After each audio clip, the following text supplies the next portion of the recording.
ધાંગધ્રામાં રામનવમીની ભવ્ય શોભાયાત્રા, હજારો ભક્તો જોડાયા. સમગ્ર ધાંગધ્રા જય શ્રી રામ, જય જય શ્રી રામના નાદથી ગુંજી ઉઠ્યું.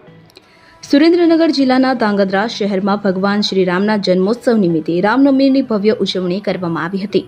આ અવસરે શહેરમાં ભવ્ય અને દિવ્ય શોભાયાત્રાનું આયોજન કરવામાં આવ્યું, જેમાં હજારોની સંખ્યામાં ભક્તજનો ઉમટી પડ્યા. શહેરના રોકડિયા હનુમાન મંદિર ખાતેથી આ શોભાયાત્રાનો શુભ પ્રારંભ કરવામાં આવ્યો હતો.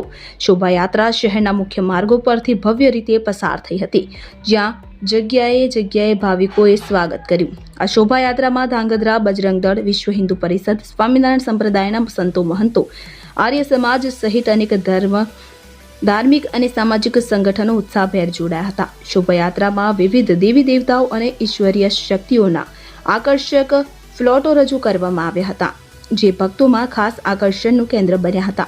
આ પ્રસંગે શહેરના વેપારીઓએ સ્વયંભૂ ધંધા બંધ રાખીને ઉત્સવમાં સહભાગિતા દર્શાવી હતી. રાજકીય આગેવાનો, સામાજિક આગેવાનો સહિત મોટી સંખ્યામાં નગરજનો ઉપસ્થિત રહ્યા હતા. શોભાયાત્રા દરમિયાન કોઈ અનિચ્છનીય બનાવ ન બને તે માટે પોલીસ તંત્ર દ્વારા ચુસ્ત બંદોબસ્ત ગોઠવવામાં આવ્યો હતો અને સમગ્ર રૂટ પર પેટ્રોલિંગ કરવામાં આવ્યું હતું. બ્યુરો રિપોર્ટ દિનેશ ગામવા સાથે ઋતુલકુમાર ધામેચા, ધાંગધ્રા.